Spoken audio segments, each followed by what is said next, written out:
Today we're going to learn about soldering and desoldering. And we're just going to start out soldering a simple wire, and then we're going to try to desolder a circuit board. And of course we're going to use the soldering iron. These are the tools that you absolutely need, is at least a soldering iron and some solder. Make sure that your soldering iron is tight so that the heat will conduct properly to the tip. And realize that this thing gets about 400 degrees hot. It can boil your flesh. And what I'm going to do is hook it up and let it warm up. While it's warming up, I'll get myself ready. You need to wear safety glasses to protect the sides of your eyes.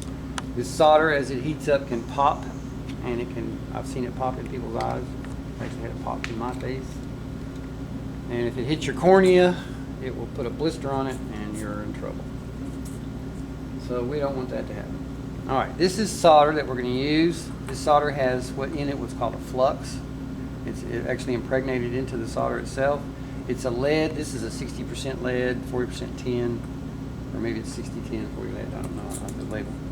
But it's a lead tin alloy, and you have to be careful when you're touching it that it does get on your hands, and you don't want to rub the lead into your eyes and stuff like that. So you want to wash your hands after you're doing this. Alright, so while we're waiting on the iron to heat up, we'll strip this wire. Just use some regular strippers. And you're basically just getting the plastic off of the metal conductor underneath. And be careful about that. We're going to do this as though we were fixing a broken wire. This is sort of an example. Strip that one off. And we've got tools here we can use to hold our wire. We've got something called a third hand, which I'll introduce a little later. First, I'm going to show you how to do this without a third hand. You can use some vice grips. Okay, and just grab your wire with that. You want something to hold it steady while you're soldering, right? You don't want the wire moving around on you while you're trying to solder. So that's something heavy like vice grips, or if you don't have those around, you can just use your strippers or pliers, whatever you got, just to weight it down and hold it up out of the way. And of course you want to keep it away from anything that can be melted. Said this is very hot. It can melt the plastic, it can melt the table. There's a plastic coating on this table that can be melted. And of course you definitely don't want to touch your flesh with it. You also want to avoid the cord, and you'll see me having to move around to avoid the cord. You just want to make sure that this area and this iron, where'd it go, gets hot from here all the way to the tip. So you don't want to touch any of this metal area. You only want to touch, you can see this is where you're supposed to grab it, because it will cook you. Alright, so with that aside, let's go ahead and use the third hand. This gives you all kinds of adjustment points. Has two alligator clips on it. Alright, and we just put our little wire in here to hold it in place. And what we're going to try to do, I'm going to get that word, see it good, I hope. We're going to tin, we'll call tinning this. First I want to tin my tip. So let's go right here, tin the tip. We just melt some solder on it. And then use the cleaner, clean it. Get a nice shiny tip like that. And that's the secret to good soldering, is keeping that tip clean. And I get it wet after I've cleaned it, and then that wetness will help conduct heat into the wire. And so you want your wire actually to melt the solder. You don't want the solder to just be dropped on there and blobbed on there. See how the wire is actually melting the solder, and it just flows into the wire. Okay? And you want to try to avoid breathing that smoke too, by the way. They say it's bad for you. I'm just going to give it a little clean again. Then I'll do the other end, just like I did this wire. And if you pre-tin your connections like this, you make sure that's why a lot of electronic components you'll see they're pre-tinned. I might show you one of those. And then just conduct some heat into that wire. And when you're soldering a wire, especially a thick, it's kind of a thick wire like this, you can use time. You don't have to rush it. And let the wire melt the solder so it flows in there real good. And it should be nice and shiny like that too.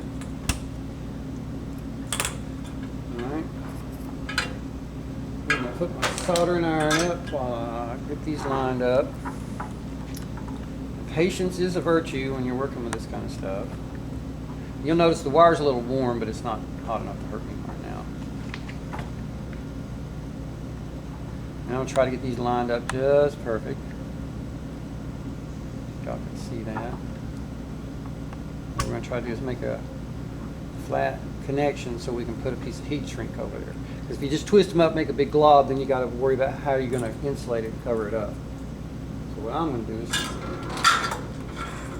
I got these pre-tinned now, and I can just melt them. Let's get a little wet spot there to conduct the heat.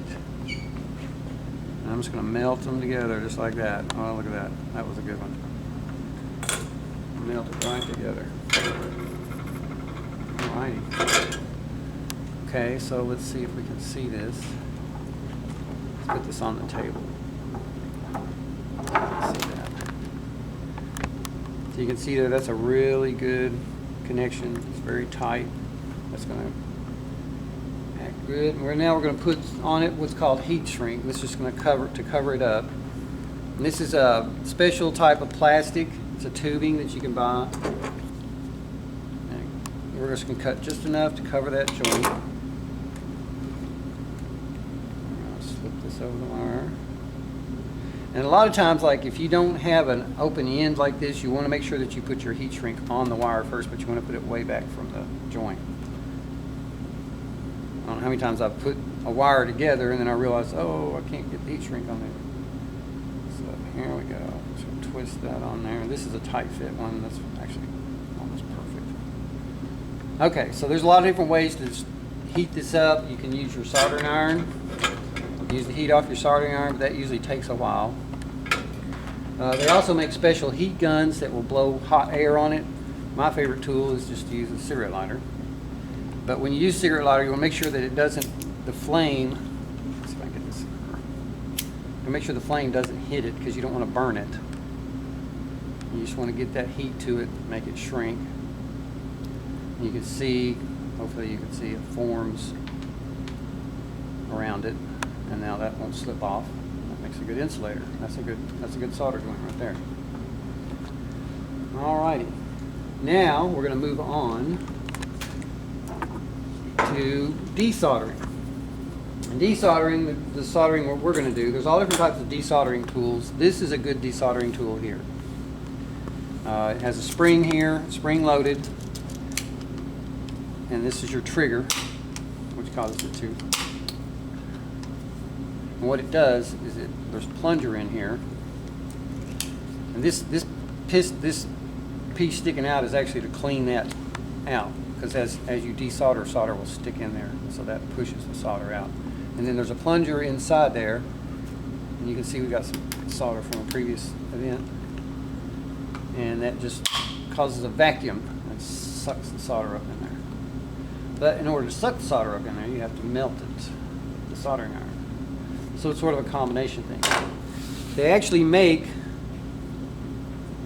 soldering irons that have a vacuum built into them, and it will, so you can desolder with it. It'll actually heat it up and suck it up. We're going to use the two tools. We're going to use the solder iron, and what we're going to do is we're going to take a capacitor out of this circuit board here. We're going to take one of these big capacitors out. This is kind of easy to do.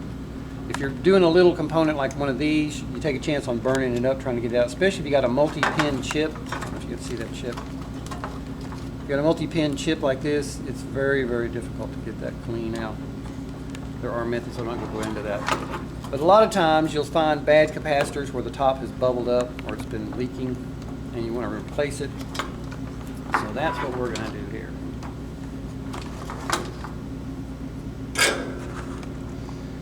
So what I like to do before I do the desoldering is add a little solder to the joint that I'm going to remove. So I'm going to remove this joint here, and you can see that it's got factory. If it's been around for a long time, the solder will oxidize on the top. And by adding new solder to it, it actually helps you. Okay, you can see it pulled the solder out, not completely clean. You can see here the lead's still stuck to the side of it. It's just lead. We can overcome that. Alright, some more solder. We're just going to suck it up. And you don't have to get it all. You can see there's still a little solder holding that lead in, but it'll break just like that. And it comes out. And that's a good clean. The holes are good and clean, so I can put my new component back in. So we're just going to go into soldering onto a circuit board, because later on in my course you'll be building circuit boards. One thing you got to worry about when you're soldering onto a circuit board is overheating these, what they call landings. Everywhere there's a pin coming through, that's a landing that where your leads from your components come through. In these smaller landings, like this landing right here, if you overheat it, it will actually heat the copper up and cause it to separate from the fiberglass cord. Because this is actually a copper trace, and this silver stuff is where they put solder over the copper. But if you overheat it, it will actually cause the copper to expand and come loose from the board. So, but we're going to work in an area here. This is a large area. We got a lot of mass, so we can use a lot of heat. We don't have to worry about too much over soldering it. And actually, I got to make sure my polarity's right. So my shaky old man needs some help. There we go. Now I'll just hold it in place till I can get some solder on there. Now there are other ways of doing this. This will work. Now putting the solder on, and you want it to flow and you want to fill that hole up. Well, make sure see how that's a nice little dull looking. It should be shiny. Flow around it, and that's a nice joint right there. Usually a component will have, like if you're soldering in a transistor or diode, it will tell you how long you can keep the heat on the lead. So to say, like so many degrees for so many seconds. But that's plenty large right there, so we don't have to worry about it. We could go 10 seconds. And that's a good little tutorial in soldering. I hope you enjoyed it. Thanks.